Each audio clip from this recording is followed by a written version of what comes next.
Todos tenemos un rincón, un escondite, una guarida secreta donde nos desconectamos del mundo y somos realmente libres de hacer lo que nos gusta. A mí me gusta tocar guitarra. Otros como tú en este momento ven televisión. Y la mayoría de los chilenos, lo más probable, lo último que harían sería leer un libro. Somos el país que menos lee por placer en Latinoamérica. Pero eso parece estar cambiando, gracias a Jorge Baradit. Fíjate que quizás lo que más me conmueve es que no estamos hablando de algo banal. Estamos hablando de que esto explotó y es un superventa hablando de nuestra historia. Su trilogía, La historia secreta de Chile 1, 2 y 3, lleva más de 200.000 ejemplares vendidos. Los vende todos, los venden de todas partes, se los piratean, se los pelean, se los roban, se los roban. Don Jorge Baradit. A esto se le llama superventas. Jorge Baradit. ¿Cómo estás, Jorge? Bienvenido. Muy bien, ¿y tú cómo estás? El reconocimiento a veces llega con todo. ¿Dónde se refugia Jorge Baradit? ¿Cuál es su escondite? ¿Cuál es su rincón?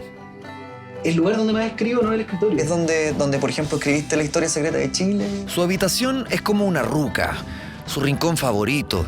Junto a su familia, su mujer Ángela y su pequeño hijo Gabriel es donde comparte, conversa, discute y, por supuesto, escribe.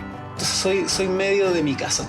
Donde estén mis libros, mi familia, ahí estoy yo. Tu rincón. Sí, mi rincón. Jorge Baradit sale al mundo fortalecido porque sabe que siempre puede volver a su rincón, que ha construido con esfuerzo y cariño.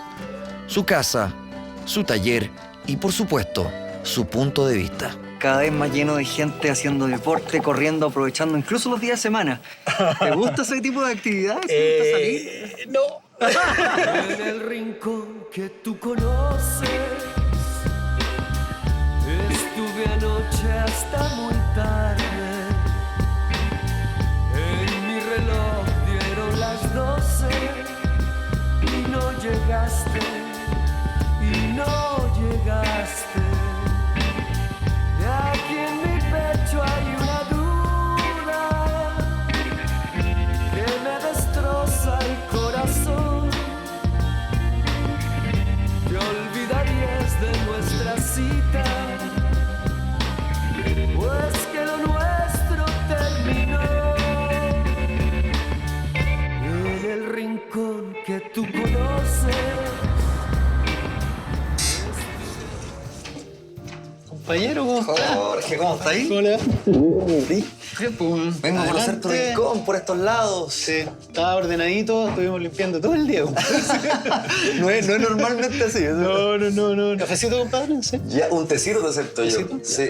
¿Sabes que yo quedé frustrado o traumado con el café en la época universitaria? Güey? Litros de trasnoches y... Exacto, como de despertar, ir nervioso a un determinado examen y estar tomando ese café. Yo tomé tanto café por escribir esta tarde que terminé con un problema digestivo, con problemas de vesícula, tirado en una clínica, casi me morí en Coyhaique. Hace 2 años atrás terminé con una crisis en el suelo a las 6 de la mañana y decidí que no quería estar en un hospital de Coyhaique y llamé a un taxi, me llevaron al aeropuerto. A Balmaceda. Al aeropuerto, claro, que es como 1 hora y media, Sí, con unas po. curvas Sí, así, yo po. con problemas digestivos, se iba verde, ¿cachai? claro. Y por andar hinchando en el sur, pues. O sea, tu historia con el café es más traumática que la mía, po. O sea, claro, te tengo como unos 20 años de historias más, pues.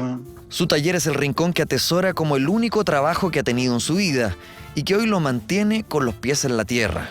El rincón creativo, el rincón de las ideas. Este es un lugar preciado, me imagino. Y a propósito de creatividad, te tengo un ejercicio, un desafío. Aprovechando que tenemos acá hojas blancas, dibujemos mientras conversamos. Es como un juego psicológico. Veamos qué sale al final. Ya. Démosle, ya. Hablemos un poco de la bibliopieza. Ya, pues. Bueno, acá tenemos una cantidad importante de libros, pero es el lugar donde descansas, donde duermes, Sí. donde amas. Absolutamente. Absolutamente. Y veo un escritorio ahí. Sí, pues. ¿Lo ocupas regularmente? Me han preguntado dónde escribo. Bueno, la pieza, para hacerlo bien en corto, una pieza más o menos nueva. Y era la necesidad de tener un espacio múltiple, ¿no? Un espacio donde estuvieran los libros, estuviera el escritorio, estuviera la tele, estuviera el computador, todo, la cama, en un espacio más reducido. Esta idea como de ruca, ¿cachai? Y tiene que ver conmigo. Encerrarme en un lugar y no tener la necesidad de salir. ¿Cachai? Como porque cuando voy a los recitales es como... lo escucho mejor en mi casa, Claro. con audífonos, Claro. no entiendo mucho para qué ir. Que no deja de ser cierto. Claro, que como para ir a meterse al hipódromo, a caminar 2 kilómetros en la tierra, salir a las 1 de la mañana, como que no. Prefiero estar en mi casa conversando, discutiendo, leyendo, haciendo alguna tontera. Oye, antes de ponernos a conversar respecto a otros temas, ¿Ya? hagamos una selfie Ya, pues. para inmortalizar A ver, momento. con la cordillera de fondo, Con la cordillera de fondo. Ya, ¿Me ponte pongo este lado acá? y me da el brazo. posición de superhéroe. Posición de superhéroe.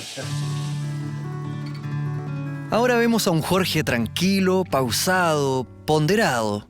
Pero, ¿sabían ustedes que fue punk? Por ahí dije, todo el mundo dice que su mamá es la mejor del mundo. Sí. Están todos equivocados, porque de verdad es la mía. Yo no tengo ningún pudor en decirlo. Mi mamá es un pozo de amor insondable, inacabable, ¿cachai? Que me protegió durante toda la vida.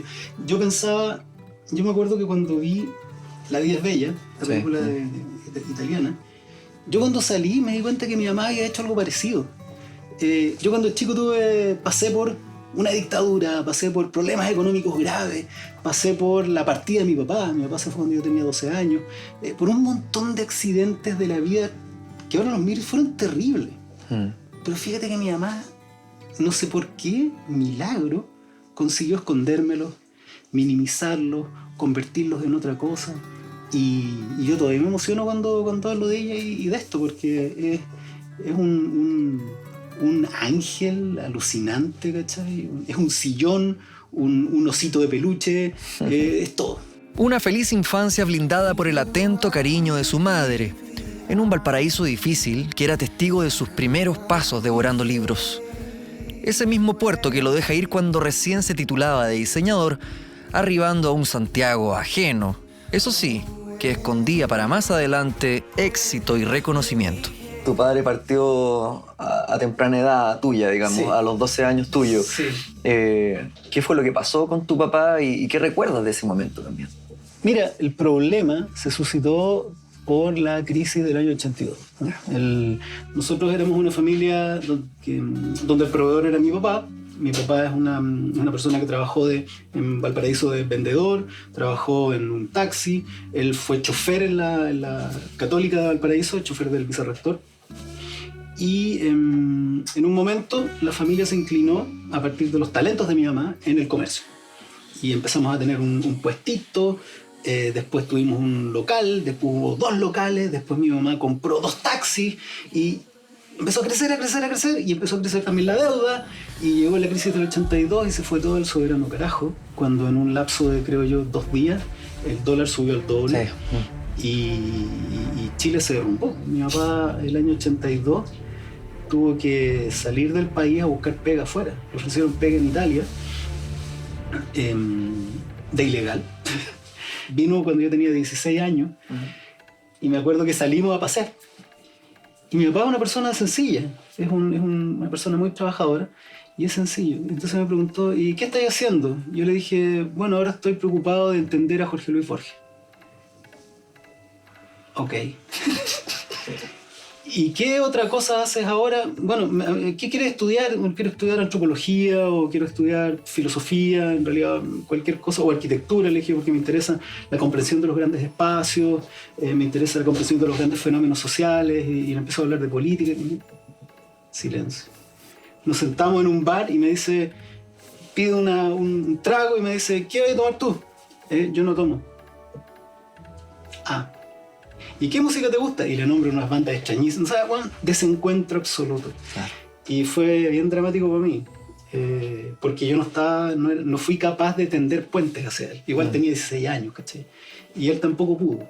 Y cuando nos vimos de nuevo, en un momento cuando yo tenía 25 años, ahí pude yo ayudar a tender otros puentes. O sea, ha sido bien intermitente la presencia de tu padre en tu vida, finalmente. Se fue a los 12, lo viste a los 16, luego lo viste de nuevo a los 25. Claro, lo he ido viendo, pero sí, su presencia, primero, su presencia fue a través del teléfono, ¿no? Es muy raro que tu papá te rete o te felicite por teléfono, cuando yo tenía 12 o 13 años. Pero claro, no estuvo en mi vida. O sea, él no estuvo cuando cuando yo me titulé de octavo, no estuvo cuando yo cumplí 15, no estuvo para mi titulación de cuarto medio, la de la universidad, para mi matrimonio, para el nacimiento de mi primer hijo, ¿no? Son cosas que él se fue perdiendo. En base a eso mismo, a esas ausencias, ¿quién es tu papá hoy para ti? Mi papá es una imagen de mi infancia y un fantasma de mi presente. Es complicado decirlo en esos términos, porque en realidad él sigue presente de alguna forma, pero éramos tan distintos que nunca se produjo un enganche. Ese enganche ya lo tiene con mucha fuerza con mi hermana, por ejemplo. Son más parecidos, logran entenderse de mejor manera. Pero yo no pude y yo adoro a mi papá. Uno necesita en un momento reconciliarse con los seres queridos simplemente aceptándolos nomás. Y uno no puede cambiar a nadie. Yo creo que habría sido distinta mi vida si mi papá se queda. No sé cómo habría reaccionado él teniendo una banda de punk rock en la pieza. No sé cómo habría reaccionado si yo llego maquillado, con el pelo rapado y vestido como un desastre, ¿cachai? Yo creo que la vida habría sido completamente distinta. Fue tu mamá la que te abrió la cancha ahí. Sí, completamente. Entonces yo creo que yo estoy tranquilo con él. No sé si él estará tranquilo con él mismo. Quizás hoy día tendríamos un Jorge Baradit de ingeniero comercial. No. Hablando de economía, de Marshall. No, yo creo que no. Yo, por ejemplo, me costó un mundo hacerme el mojo, ¿cachai? Porque la weá no se paraba. Claro. Y tú, como que, ¿con qué se hacen? Y alguien experimentó con jabón, otro con limón, porque mi abuela usaba limón para Era una especie de gel, finalmente, claro. Pero no había nada de eso. Te juro, es que esto te estoy hablando de el principio de los principios donde no teníamos idea de nada, ¿cachai? Yo me rapaba a los lados, me dejaba unas líneas, usaba aros, me hacía rayas negras acá. A mí me gustaban mucho los pantalones ajustados cuando no se usaban. Y no llegaban, porque todos los pantalones para hombres lo hacían rectos. Sí, y yo quería vestirme como los punkis, con pantalones ajustados. Sí, claro, sí. Y un amigo me dice, anda a la sección de mujeres y te compras el pantalón más grande de mujeres. Sí, pues. Y eso fue un descubrimiento. Claro. Entonces yo llego, entro a la tienda y saco como un pantalón de mujer, avergonzado, me lo voy a probar al de hombre y todo, me lo pongo y efectivamente quedan así, pero se te aprieta. ¿De qué la casa hablando así, compadre? Es que, bueno, mis primeros pantalones negros panquetas fueron los pantalones de mi mamá. Yo era un bicho raro, esa es la verdad. Yo tuve de cabro chico muchos terrores, esa es la palabra, trascendentales. Terror a la muerte, terror al más allá, terror a mucho. Era un gallo muy frágil en ese sentido. En un sentido, no sé, metafísico. Se metieron en mi cabeza demonios muy complejos cuando yo era muy chico. Quizás debería haber esperado un poco. Y mi mamá pasaba horas al lado en mi cama conversando, yo estaba acostado y hablábamos. Mi vieja se enteró, fue la primera que se enteró cuando yo tuve mis primeras relaciones. Mi mamá se enteró de mi pololeo, se enteró de mis problemas. Y hasta el día de hoy, ahora la cuido un poquito más. Porque ahora pasó ese momento en que uno empieza a hacerse cargo de los papás. Ha sido un viaje. Mira, este es el único ticket, ¿no?, que tenemos. Hay quienes creen en la reencarnación, todo lo que quieran. Este es el único ticket. Y la suerte de tener un compañero de viaje como mi mamá es alucinante. Escuchemos a tu mamá, a propósito, porque quiso estar presente en esta conversación, ya que estamos en este viaje entre lo digital y lo análogo. Vamos a escucharla. Hola, hijo querido. Aquí está tu madre, invitada por la televisión para hablar un poquito de ti. Es el rincón madre-hijo, que no era específico el lugar, jugando cartas, y también con temas importantes, porque a pesar de que nosotros éramos gente sencilla pero oculta, hablábamos de la contingencia, de lo que estaba pasando, de tus libros, porque tú me enseñaste el camino de la lectura. Yo ahora soy una muy buena lectora. Siempre buscábamos un momento apropiado para estar solos, para compartir, para conversar, para hacernos cariño, para abrazarnos, porque somos mucho de abrazo, de piel. Nos abrazamos y nos decimos que nos amamos y que nos queremos tanto, que nos echamos mucho de menos. Aunque tú estás en Santiago y yo en Viña, tenemos una conexión fantástica y eso no quiero que se pierda jamás. ¿Este también eres tú? Sí, po. ¿Qué, o sea, formáis parte de ese grupo de Yo Era Rubio cuando chico? Oye, pero que lo diga un rubio no tiene gracia. Sí, yo era rubio cuando chico. Qué era bueno. rubio y de ojos claritos. Tenía los ojos celestes. Maravilloso. Y era guanderino. Eso es Miraflores Alto. Ya. El glorioso Miraflores Alto del año 72, en el calle El Roble, pasaje 1. Una población que hasta el día de hoy todavía está mi casa ahí media rara, media. ¿Cómo describirías tu familia desde el punto de vista estructural, socioeconómico, afectivo? ¿Cómo lo ves? Súper chileno, súper chileno. Y nuestras casas estaban siempre con muchos familiares, muchos primos, rodeados de cariño, familias muy estructuradas, ¿no? Familias de 2, 3 cabros chicos, papás con trabajo, problemas de clase media baja. Entonces soy medio de mi casa. Donde estén mis libros, mi familia, ahí estoy yo. Tu rincón. Sí, mi rincón. Y está súper, para mí está súper claro, el hogar son las personas, que es un poco lo que le falta a este país. En este país pensamos que las instituciones son el país y a veces pasamos por encima de los derechos y de la vida de las personas, ¿no? Y entonces, para proteger esas paredes que son las instituciones que levantan este país.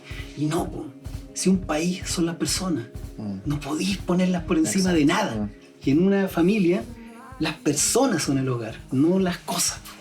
Me voy a permitir una pregunta muy hippie a un hombre muy racional. No. ¿Qué tan importante es el amor en tu vida? El amor de hijo, de padre, el amor con Ángela. Es total, pues, es completo. Sí, mira, hay una frase de Santo Tomás de Aquino que dice que ama y haz lo que quieras. Y a lo que se refiere es que si tú estás guiado por el amor, lo que hagáis va a estar bien. Porque va a tener el amor es una brújula. El amor y el corazón son la brújula que tenemos. Muchas veces uno piensa que es la cabeza la que te tiene que decir lo que tienes que hacer. Y no. La cabeza solo sabe cómo hacerlo. Es el corazón el que te dice por dónde ir, ¿no? Y esa es fundamental de entender. Tú sabes lo que quieres hacer acá.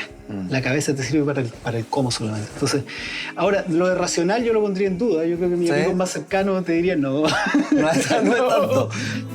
La historia se repite una y otra vez. Al menos eso parece.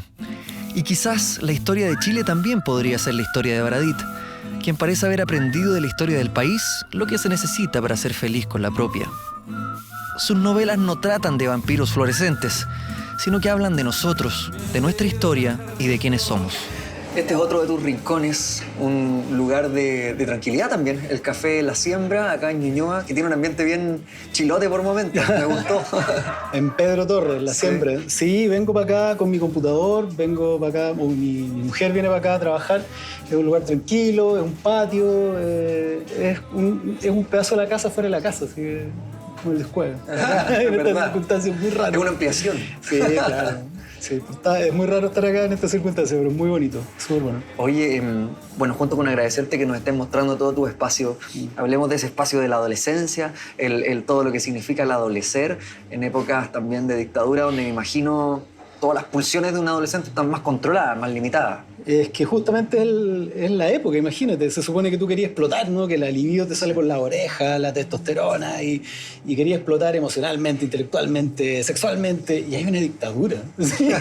Y es como, es lo peor del planeta, que te puede pasar, ¿cachai? Pero también, por el contrario, es un súper buen momento para que el salmón, entonces, tenga más musculatura. Sí. Así que las explosiones son mayores, las peleas son más grandes, todo adquiere un tono épico, ¿cachai? No estáis solamente luchando por tu libertad, sino que estáis luchando por la libertad de tu país.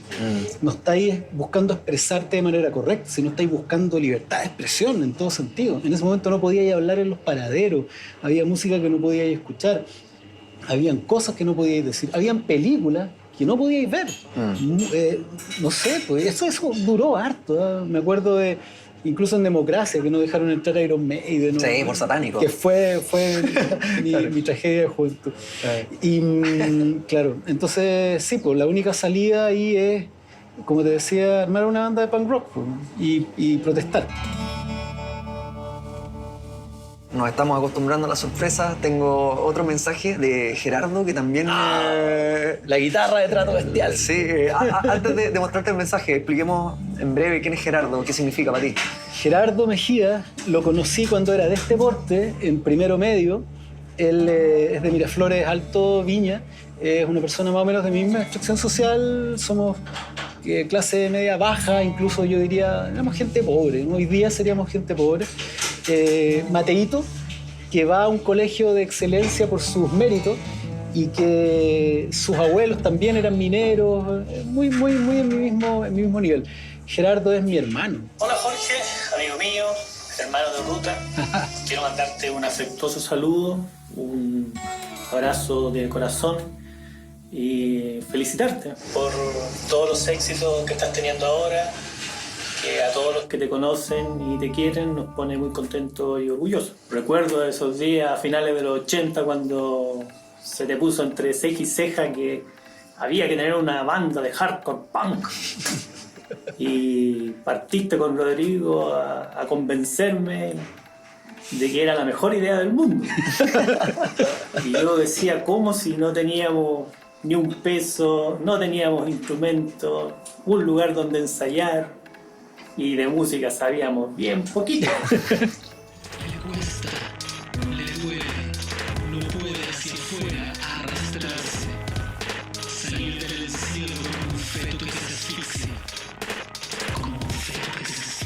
Llegué a Santiago a trabajar en el año 95 como una camela, casi con el canasto debajo del brazo, muy angustiado. Me perdí mientras buscaba práctica. Me dio práctica Sergio Valderrama, un diseñador muy famoso, un tremendo personaje de la historia del diseño chileno. Y después me vine a Caconde en el año 95, final del 95, 96. ¿Ya? Y aquí empecé a trabajar con Arturo Murúa, que es mi jefe de toda la vida, porque tengo esa característica, que es muy rara hoy día en Chile. He trabajado toda mi vida con la misma persona. Siempre he trabajado en MBM Diseño, y Arturo Murúa a esta altura ya es amigo, papá, confesor, consejero, pegador de paipa y todas esas cosas.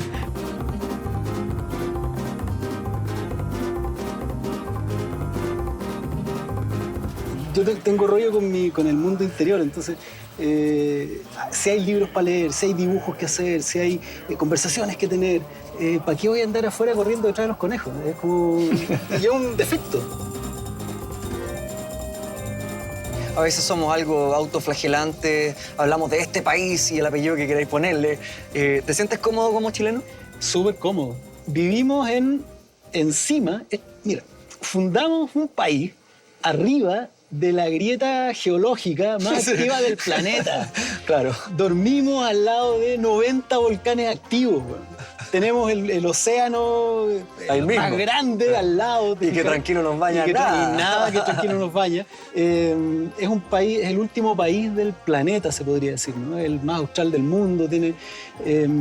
Pero también tiene el desierto más seco del planeta, tiene bosques inexplorados, hielos antárticos. Es una maravilla geográfica. Siempre hay una frase por ahí media despectiva que dice que Chile es un paisaje, no es un país. La raja, ningún problema. Para aquellos que no saben, eres diseñador, esa es tu profesión. Sí, claro. ¿La sigues ejerciendo? ¿Sigues trabajando? Es que sabéis que es súper bueno. Es súper bueno seguir siendo diseñador porque el trabajo de escritor es muy cerrado, es muy ombliguista y perdí a veces un poco de contacto con las cadenas de trabajo y a mí eso me importa mucho. En cambio, el diseño está integrado a una dinámica colectiva donde cualquiera te puede retar. Cualquiera puede encontrar que tu trabajo es una porquería. Claro. Y te retan. Y tú, más encima, o sea, es un juego de humildad porque tu pega después puede servir para limpiar vidrio, puede terminar en nada, ni siquiera saben tu nombre cuando hay una pieza por ahí. Es una obra más anónima. Entonces tiene que ver con la humildad, porque siempre he tenido interés por entender las cosas. Me interesa entender y después ir a contar, ¿no? lo que entendí, contarle a la gente o a unos amigos o qué sé yo. Y la historia de Chile es un poco el manual de instrucciones para entender el país, porque en el fondo es lo que te pasó, son los traumas que tuviste, son las experiencias de infancia y adolescencia del país y que ayudan a entender cómo es el país hoy. Y si querís hoy día encontrar soluciones o querés encontrar caminos, la historia es sin duda el vehículo para entendernos. O sea, es como cuando tú vas al psicólogo, siempre digo lo mismo. Seguramente vais con un drama, con un problema, claro, y lo primero que te van a preguntar es, oye, ¿y tus papás? Exacto. Oye, ¿y qué te pasó cuando chico? ¿De dónde venís? ¿De dónde venís, en el fondo, no? Porque si tú no entendís de dónde venís, no sabes quién eres. ¿Sí? Finalmente la experiencia y la memoria es lo que nos hace ser. Yo creo que el sueño de todo es un país mejor para todos. Yo te comentaba antes, la idea de construir, de hacer república, tiene que ver con generar una comunidad donde todos seamos felices. Eso nos está ocurriendo hoy día en Chile. Quizás hay una pulsión de eso, que se puede ver representada en el arribismo y en el abajismo. Sí. Ese arribismo que se ve gráfico en la publicidad, pero ese abajismo que también se ve en cabros, sobre todo más jóvenes, que tienen plata pero quieren ir a la Piojera a tomarse un trago. Sí, pero yo creo que eso no es abajismo. Yo creo que son dos cosas. En uno es novismo, pero en otro es... quiero creer, y estoy seguro que es así, un real deseo de conocer a su país, ¿no? Pero claro, el arribismo yo creo que no tiene perdón de Dios. Lo que sí ha ido ocurriendo en el último tiempo, algo muy bonito, que es que ya cada vez menos gente se siente avergonzado de su abuela costurera, de su mamá peluquera, de su papá taxista, de su abuelo mapuche, de sus tíos agricultores. Estamos volviendo a tener algo que a alguna gente le asusta el término, ¿no? Pero es conciencia de clase. Yo creo que estamos volviendo a tener una conciencia y un orgullo de clase, que para mí es mucho más importante. El orgullo de haber trabajado la tierra, el orgullo de haber trabajado con tus manos. Yo creo que eso se está recuperando. Ya los niños ya no esconden el segundo apellido Cheuquelaf, ¿no? Ya no esconden el segundo apellido Maripán, lo muestran con orgullo. Hay una revaloración de las raíces. Y eso es maravilloso. La sociedad se construye justamente para no ser unos salvajes darwinistas. En la selva, el más cojo, el más lento, el más tontito se moría porque lo agarraba el león, ¿no? Acá se supone que construimos un espacio artificial, aislado, la República, para que todos pudiéramos alcanzar, con la ayuda de todos, ciertos niveles de felicidad. Cuando tú destruyes ese concepto, el de solidaridad, también se empieza a degradar la sociedad toda. Porque ya no existen esas redes sociales, no el Facebook, sino esas formas de redes sociales donde yo te ayudo a ti, tú me ayudas a mí, los dos ayudamos a un tercero, y al final lo que estamos persiguiendo es el bien común. Cuando tú dejas de entender o de tener internalizado que es el bien común lo que perseguimos entre todos, lo que pensaban los padres fundadores, cuando toman los valores de igualdad, de fraternidad, que es hermandad, frater es hermano, se empieza a degradar la sociedad. Empiezan a aparecer los winners, empiezan a aparecer los emprendedores que no pescan a nadie, los que se aprovechan de una catástrofe, las empresas que suben el precio de los materiales de construcción cuando vienen los terremotos, los que no bajan las barreras cuando pasan las bombas. El aprovechamiento, la destrucción, la degradación social parte por ahí, cuando tú pierdes el sentido de comunidad y de solidaridad.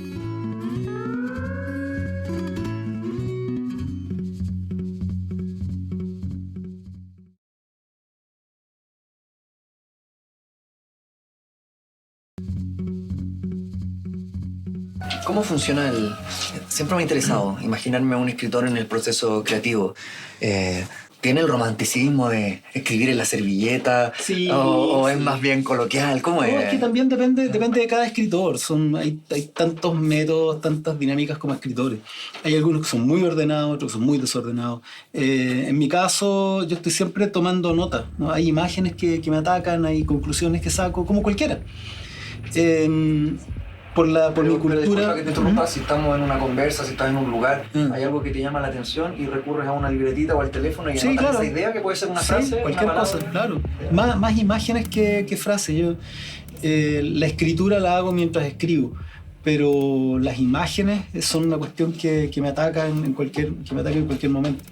Un poco lo que hago es harto trabajo con el inconsciente. Yo vengo de las artes visuales, me eduqué en arquitectura, en diseño gráfico y como comentaba, tengo mucha empatía o mucha cercanía con las vanguardias del siglo XX, las primeras. Finalmente, en mi caso, es armar un bicho fuera o es expulsar un tumor.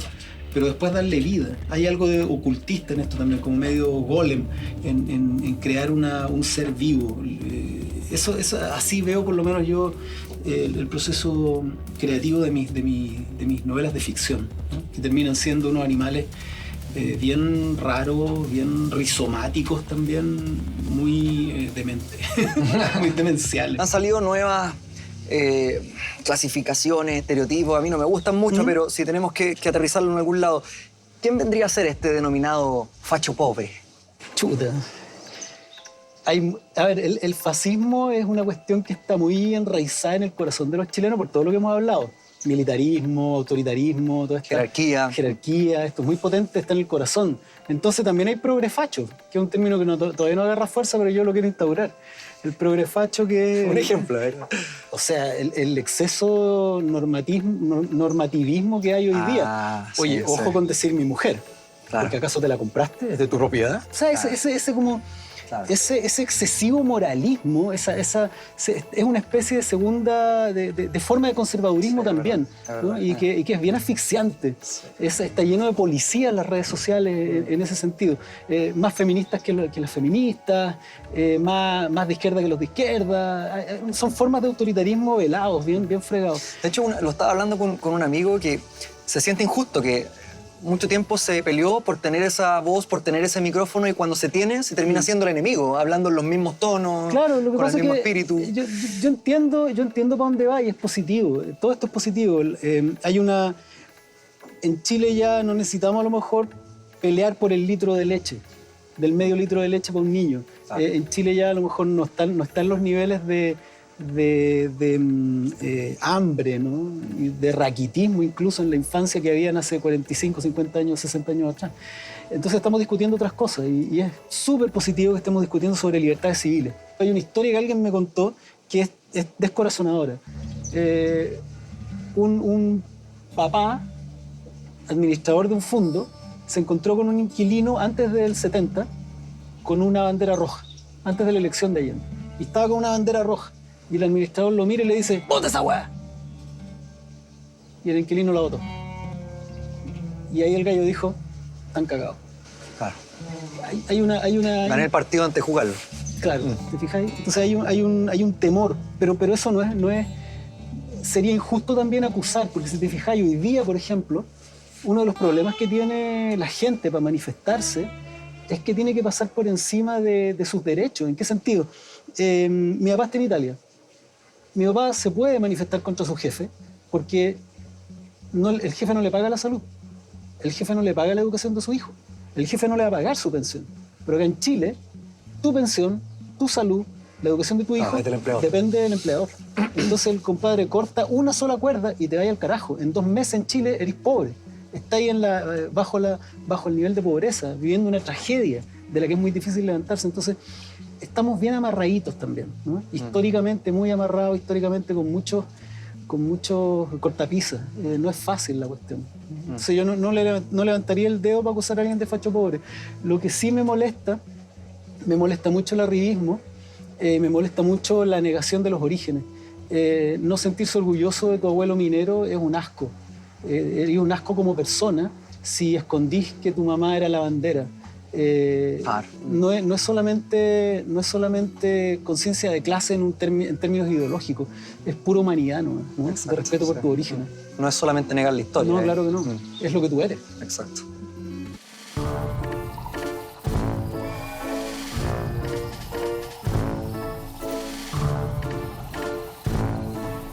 O sea, yo quiero a mi patria porque yo nací acá, los vínculos son obvios. Tú te vas para afuera, volví, lloráis con el olor a la cazuela, adoráis la cordillera, echo de menos el mar, ¿cachai? Porque son los paisajes geográficos, los emocionales, olores, todo, claro, los olores, los colores, los dolores son lo que te hace ser. Sí. Y tú amás eso, y eres un patriota. El problema es cuando empezás a pensar qué es lo mejor del mundo, y que los vecinos son peores que tú y que tú eres mejor que cualquier otro. Eso es nacionalismo y eso, claro, eso es como el forro, eso es de orangutanes. Tú tenés que ser, uno puede ser patriota, querer a su país, pero nacionalista es una estupidez. ¿Por qué hay que ser mejor porque naciste 2 paralelos más allá, cachai? O porque naciste en un lugar y no otro. Hay una cuestión con el provinciano también de... Yo debo reconocer que en algún momento la tuve, Ustedes no saben lo que es lluvia. Nosotros sabemos lo que es el frío. Mira, yo tengo una cuestión que decir al respecto, y lo digo como provinciano. Hay una cuestión más estúpida que el chauvinismo centralista. Y el de Santiago detesta al de Viña, el de Viña detesta al de Quilpué, el de Quilpué al de Villa Alemania, y así te vas es una hueá estúpida, ¿cachai? Y siempre en algo te la tenés que saber más que el otro. Sí, pero, ¿no? ya sea la lluvia, o ustedes no saben de calor. La humita más grande del mundo. Empiezan estupideces como esa, ¿cachai? Buscar de qué manera te convertí en algo de lo que sentirte orgulloso. Conozco un pueblo que su orgullo es tener el mural de tapitas de bebida más grande de Chile. Maravilloso. ¿No será que si hacemos una analogía en que Chile estuviese compuesto, las ciudades fuesen personas, Santiago es muy abacanado en términos coloquiales? Es que eso es lo que te digo, somos todos abacanados. Si estamos acá, somos abacanados con los más chicos. Si esta cuestión tiene que ver con el abuso, con un país que en su ADN está el militarismo y el autoritarismo. Entonces está en nuestro ADN patear o mirar en menos al más chico. Por lo mismo, resentimiento hacia el más poderoso. Hay un tema con el abuso y con la fuerza y con mantener las cosas ordenadas en nuestro país que es enfermizo. Sí. O sea, los dos lemas que tenemos en la mente son orden y patria, por la razón o la fuerza. Entonces hay mucho de... Como fuimos un país que nunca estuvo en paz, porque ¿cachai? Que llegaron los españoles, invadieron Latinoamérica, lo que entendemos por Latinoamérica, y consiguieron el poder al tiro, claro. Excepto en Chile. En Chile estuvo siempre en guerra. Los mapuches no le dieron tregua nunca. El resto estaba completamente en paz. Y acá, viejo, era pero uno. O sea, había una ordenanza del rey que decía que a los oficiales y tenientes que no cumpliesen con su deber se les enviará a la cárcel o se les enviará a Chile. Y no es chiste. Hay una propaganda argentina de hace muchos años donde mostraban a dos tipos que estaban saliendo de un lugar de votación y uno le preguntaba, ¿y tú votaste? No, ¿para qué? A mí me da lo mismo, igual tengo que trabajar el lunes y todos esos clichés.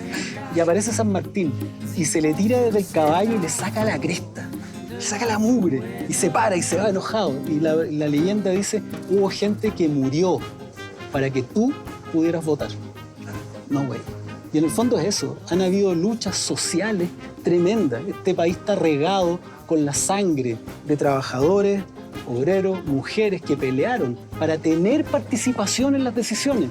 Y tú, desde la comodidad de una generación mucho mejor tratada, te negáis a eso por comodidad, por falso sentido ideológico. Es súper fregado. Yo creo que el voto, de hecho, hoy día... está complicado justamente por las personas que no están yendo a las urnas.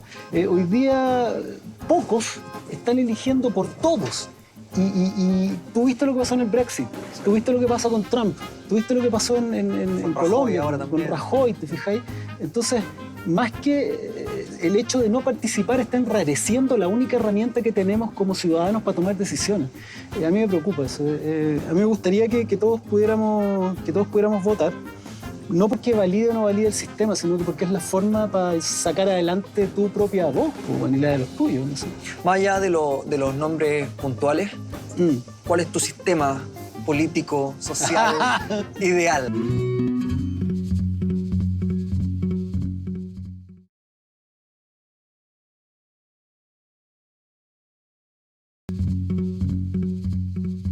Más allá de los nombres puntuales, ¿cuál es tu sistema político, social, ideal? ¿Dónde te sentís cómodo? Yo soy un socialdemócrata. A mí me interesa un Estado fuerte. O sea, el ejemplo escandinavo podría ser el... Puede ser. A mí me interesa un Estado fuerte por una razón súper sencilla. No tampoco por una cuestión ideológica dogmática, sino que porque en este país el poder que concentra una élite muy pequeña necesita un contrapeso fuerte.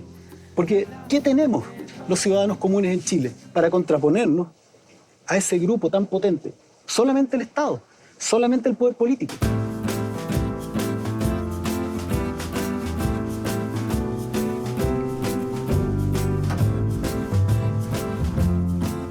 Cuando estaba ahí en esa etapa de las no lucas, me gustaría que tal vez pudiese retratarme cómo era eso. ¿Era no tener lucas para la micro? ¿Era no tener lucas para el carrete? ¿Era no tener lucas para qué? Mira, cuando yo llegué a Santiago, porque además tenía una compulsión por el ahorro. quería ahorrar y además tenía una especie de comportamiento obsesivo con el orden. Siempre lo he tenido, pero en esa época yo creo que era medio enfermizo. Entonces yo tenía súper poca plata, quería ahorrar poquitito, un poco, y me daba un lujo semanal. Me compraba un paquete de galletas Tritón y un paquete de bebida, Coca-Cola. Y me comía una galleta al día con un vaso de Coca-Cola. Y ese era mi lujo diario. Y carrete ni hablar. Y como vivía en Pedro de Valdivia con Grecia, mi sufrimiento era escuchar los recitales a los que no podía ir. Claro. Me perdí a AC/DC la primera vez que vino, me perdí a Kiss, me perdí a David Bowie. Era un cortarse las venas una vez. Qué mal, estaba ahí en una especie de platea fantasma. Estaba en el peor de los escenarios, cachando que estaban escuchándolos desde fuera y no pudiendo entrar. Eso fue muy desgarrador, ¿no? ¿Y cuándo sentiste que cambió esto? ¿Cuándo ese joven provinciano sin lucas empezó a sentirse un poco más cómodo? El lujo ya no eran las galletas, sino que podía ser una pizza, no sé. ¿Cómo? Yo creo que me sentí cómodo hace como 3 años atrás. Con la historia secreta. Sí, no sé, se ordenó un poco todo y he podido hacer otras cosas, he tenido acceso a otros proyectos y me he sentido más dueño de todo. Pero en Chile la precariedad es fregada, o sea, más encima tenés un hijo, querés lo mejor para él, ¿cachai? Que la salud es un tema terrible en Chile.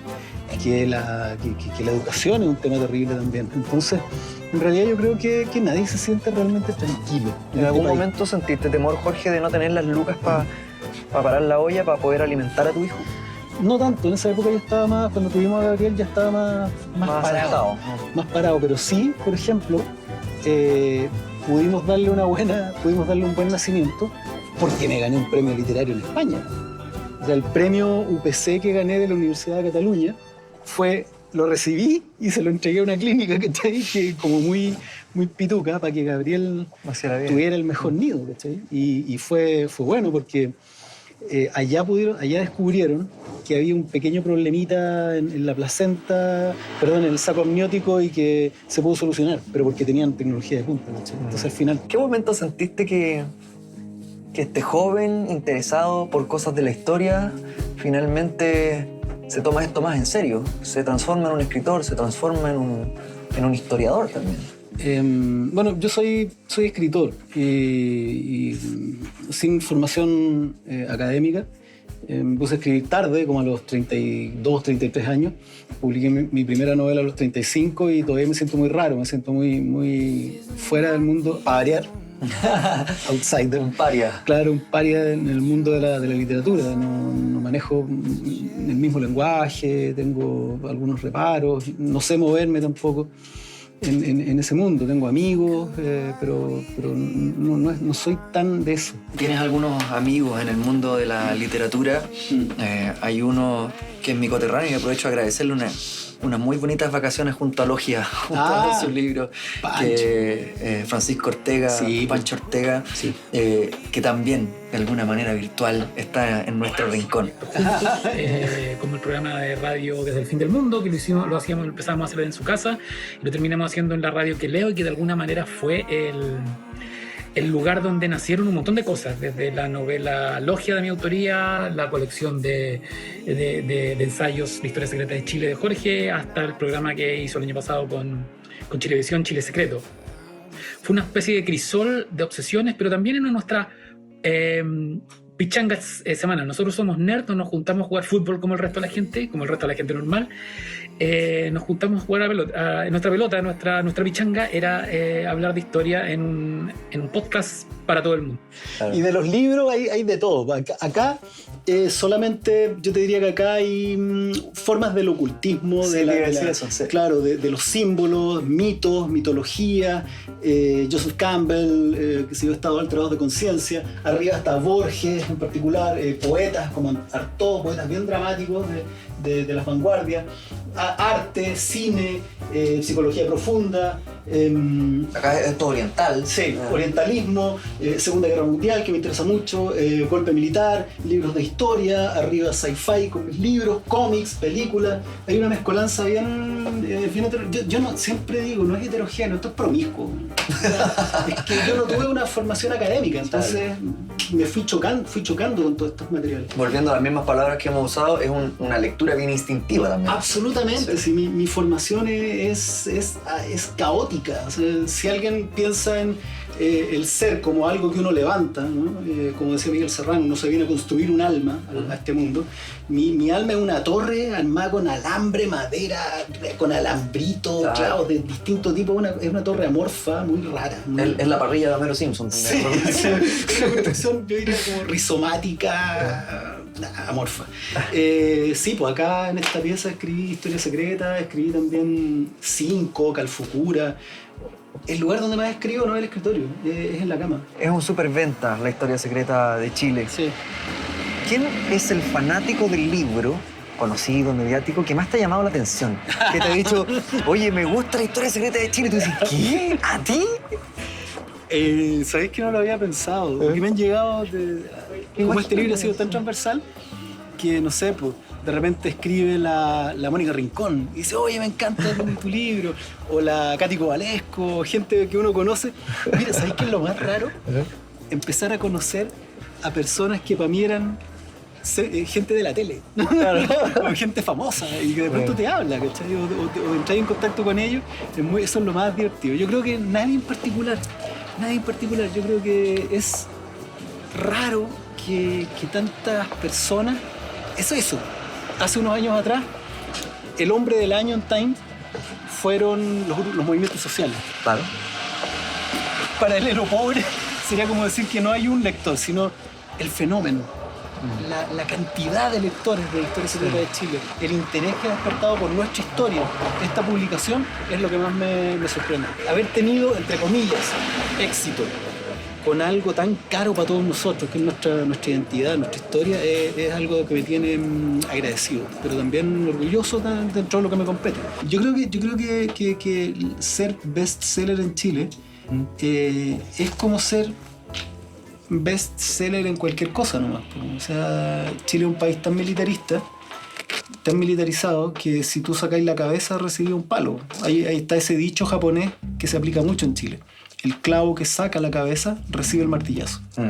Y en este país tú sacáis un poco la cabeza, te veís un poco más y de inmediato generáis una hueste de una legión de enemigos y tú no tenías idea por qué.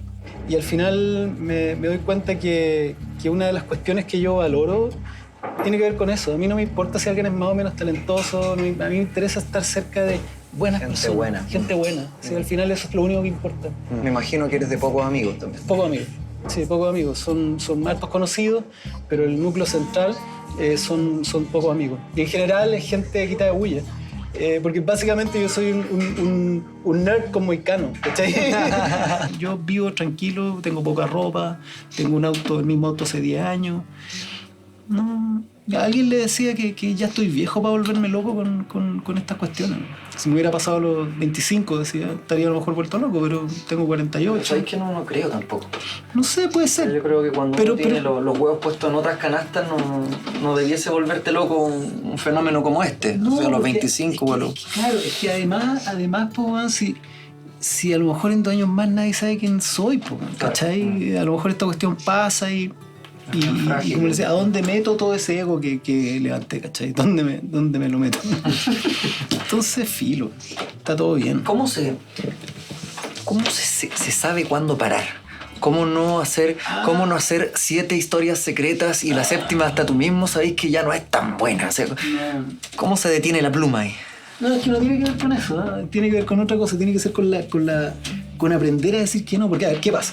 Cuando no te pesca nadie, tú tiráis 20 anzuelos, te presentáis a Fondar, presentáis al CNTV, te volvís loco, sí. y con suerte engancha uno. Claro. Entonces te acostumbráis a tirar 20 anzuelos, pero después te fue bien en uno, entonces ya tiráis 10 nomás y ya engancháis 2. Y llega un momento donde agarráis como velocidad crucero, donde sabéis que postuláis a 3 porque seguramente te vaya a ganar uno. Ya. El problema es que esta cuestión fue tan rápido y ha despertado interés en tantos niveles distintos que no tiro ni un anzuelo y pican 20. Y 10 son la raja. ¿Y cómo le decís que no a un proyecto a la raja? Entonces al final termináis tapado y agotado porque tú no podés frenar. Esto va a sonar como medio autoayuda, medio chanta en ese sentido, pero se supone que hay mente, corazón, que son las emociones, guata, que es el cuerpo, no es el instinto, es el cuerpo, y los genitales, que son la pasión, ¿no? Que en el fondo es aire, agua, el cuerpo es tierra y los genitales son fuego. Se supone que uno con el corazón sabe lo que quiere, con la cabeza uno sabe cómo lo hace, el cuerpo lo ejecuta, pero son los cojones los que te impulsan, la pasión para hacerlo, ¿cachai? Entonces yo tengo más o menos claro que me tengo que dejar guiar por el corazón, y el corazón es irracional. Entonces a veces yo dejo que mi cabeza sea un espectador y ordene, y le ordene un poquitito la ruta al caballo. Claro. Y es una imagen muy bonita. Los que andan a caballo, fíjate, saben que son re pocas las veces las que tienen que dirigirlo. El caballo regularmente sabe para dónde tiene que ir. Sí, es verdad. ¿Cachai? Sabe. Entonces tú lo querías llevar por este lado del río y el bueno no sabe que es por allá. Entonces déjalo. Y de repente nomás le da unos movimientos. Yo funciono, trato de funcionar así. Característica que agradece mucho un borracho en un caballo. Lo llevan hasta la casa.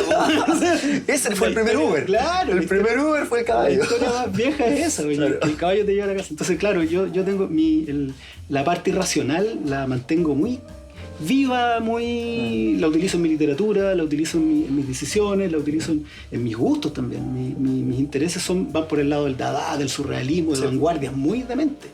Que a lo mejor, mantengo vivo estos dos polos, de irracional e irracional. Lo que pasa es que para afuera tengo que mostrarme como un pilar de la sociedad.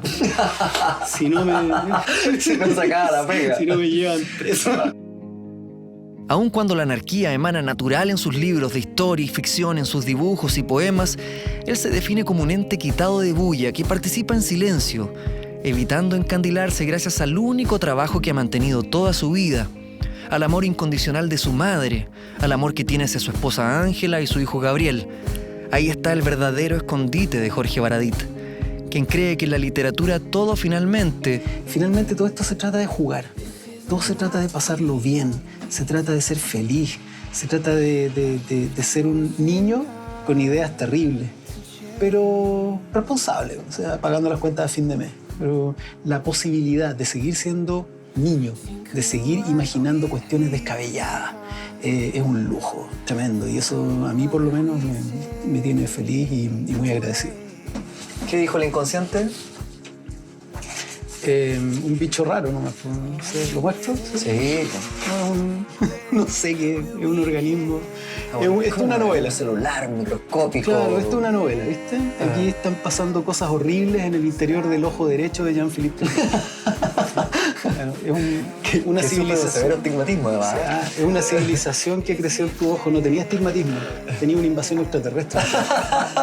Esa es la cronía. Solo que no tenía idea. Claro. Para una firma para poder venderlo, porque mi inconsciente arrojó algo más terrible que el tuyo. Es una señora. No sé si una señora, un señor, pero bueno, no refleja la felicidad que me ha provocado esta conversación. Gracias por permitirnos ingresar a los distintos rincones de Jorge Baradit. Yo estoy encantado de lo pasado, Chancho, porque además, como te comentaba antes, tirar la memoria a la mesa y revisitarla te la reordena y te hace espejo. Te entendís un poco mejor, así que gracias a ti. Bueno, compadre. En el rincón que tú conoces